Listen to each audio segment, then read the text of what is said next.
Dalam hal ini juga saya kira ada baiknya juga saya menyampaikan beberapa hal tentang kenaikan tarif pajak pertambahan nilai (PPN) yang mungkin masih ada suatu keraguan-raguan atau suatu pemahaman ya yang tepat, sehingga saya setelah koordinasi dan diskusi dengan Menteri Keuangan dan jajaran beberapa kementerian lain, saya merasa perlu bahwa untuk menyampaikan sendiri masalah PPN 12% ini. Jadi saudara-saudara sekalian, kenaikan tarif pajak pertambahan nilai menjadi 12% ini merupakan amanah, merupakan perintah dari Undang-Undang Nomor 7 Tahun 2021 tentang harmonisasi peraturan perpajakan. Jadi, sesuai kesepakatan pemerintah Republik Indonesia dengan DPR tahun 2021, kenaikan tarif dilakukan secara bertahap dari 10% menjadi 11% mulai 1 April 2022. Ini sudah dilaksanakan. Dan kemudian perintah undang-undang dari 11% menjadi 12% pada 1 Januari 2025. Besok. Kenaikan secara bertahap ini dimaksud agar tidak memberi dampak yang signifikan terhadap daya beli masyarakat, terhadap inflasi, dan terhadap pertumbuhan ekonomi. Saudara-saudara, sudah merupakan sikap pemerintah yang saya pimpin, juga saya yakin juga pemerintah pendahulu saya, bahwa setiap kebijakan perpajakan harus selalu mengutamakan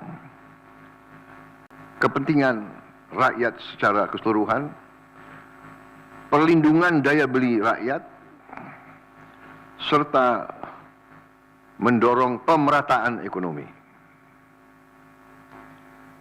Komitmen kita adalah selalu berpihak kepada rakyat banyak, berpihak kepada kepentingan nasional, dan berjuang dan bekerja untuk kesejahteraan rakyat. Karena itu, seperti yang sudah saya sampaikan sebelumnya dan telah berkoordinasi dengan DPR RI, hari ini pemerintah memutuskan bahwa kenaikan tarif PPN dari 11% menjadi 12% hanya dikenakan terhadap barang dan jasa mewah. Ya, saya ulangi ya supaya jelas. Kenaikan tarif PPN dari 11% menjadi 12% hanya dikenakan terhadap barang dan jasa mewah, yaitu barang dan jasa tertentu yang selama ini sudah terkena PPN barang mewah,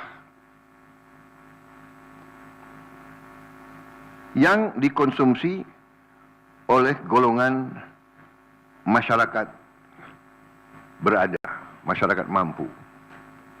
Contoh,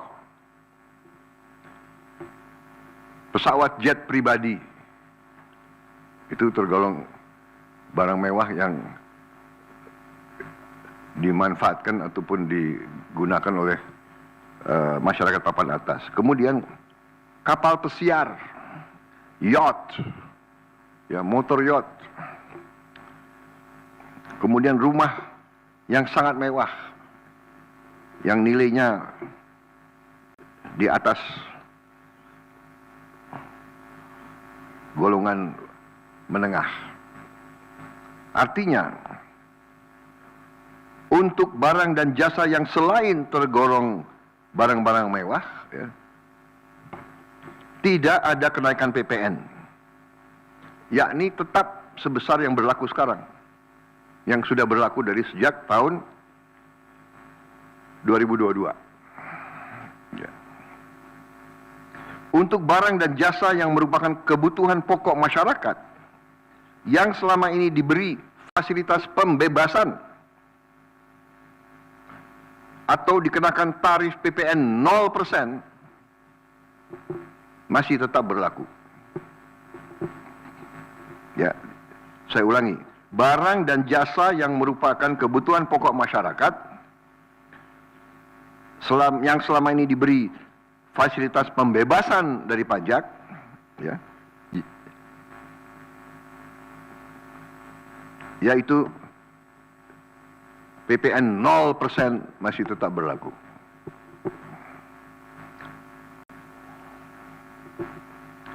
Pemerintah telah berkomitmen memberi paket stimulus. Ya.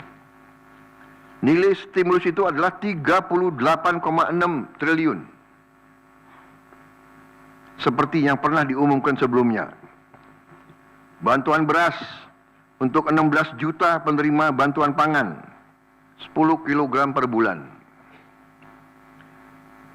Diskon 50% untuk pelanggan listrik dengan daya maksimal 2.200 volt.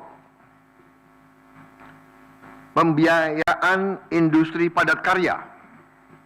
Ya. Insentif PPh pasal 21 bagi pekerja dengan gaji sampai dengan rupiah 10 juta per bulan. Kemudian bebas PPh bagi UMKM beromset kurang dari 500 juta per tahun dan lain sebagainya. Jadi paket stimulus ini nilainya semua adalah 38,6 T. Untuk barang dan jasa yang dibutuhkan oleh masyarakat banyak, yang tetap diberi pembebasan PPN, yaitu tarif 0%, antara lain kebutuhan pokok, beras, daging, ikan, telur, sayur, susu segar, jasa pendidikan, jasa kesehatan, jasa angkutan umum, rumah sederhana, air minum. Saudara-saudara, dengan ini saya kira sudah sangat jelas bahwa pemerintah akan terus berupaya untuk menciptakan sistem perpajakan yang adil dan pro rakyat. Saya kira hal-hal yang lebih teknis akan ditindaklanjuti oleh kementerian-kementerian yang terkait dan semua lembaga yang terkait. Saya kira itu saja dari saya. Terima kasih. Wassalamualaikum warahmatullahi wabarakatuh. Shalom Salve, Om Santi Santi Santi, Om Namo Buddhaya, salam kebajikan.